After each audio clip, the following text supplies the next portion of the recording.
Ciao tutti. AmWager Racing Moment of the Week. Well,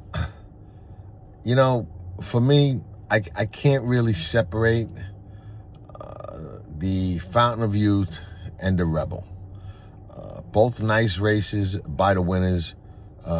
Commandment, Class President, both improving, both, Commandment was kind of in the picture off his previous win, but the lightly raced Todd Pletcher Colt, Class President, really, kind of stepped up and put himself in the mix and, taking the times of the races away, taking, everything out of it that we could. As impressive as Commandment was, I'm going to give the narrow nod to the other horse, to Class President, for two reasons. One, lightly raced and I think had to step up more than Commandment did.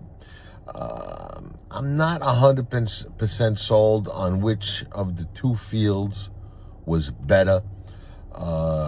Chief Wallaby ran a big race. Everybody's talking about betting him back.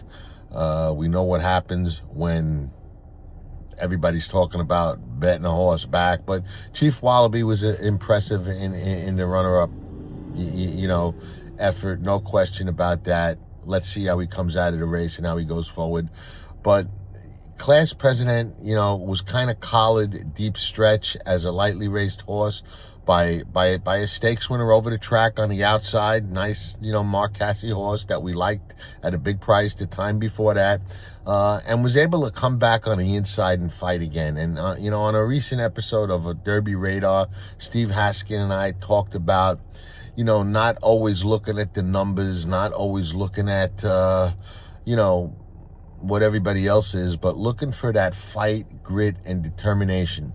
And this colt showed that, by being able to come back on the inside and fight and gut out that tough win.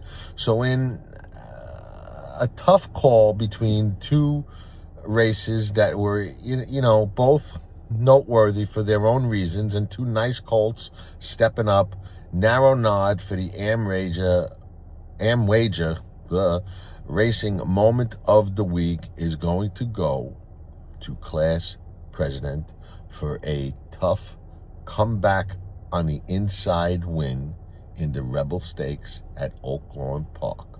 Oh yeah.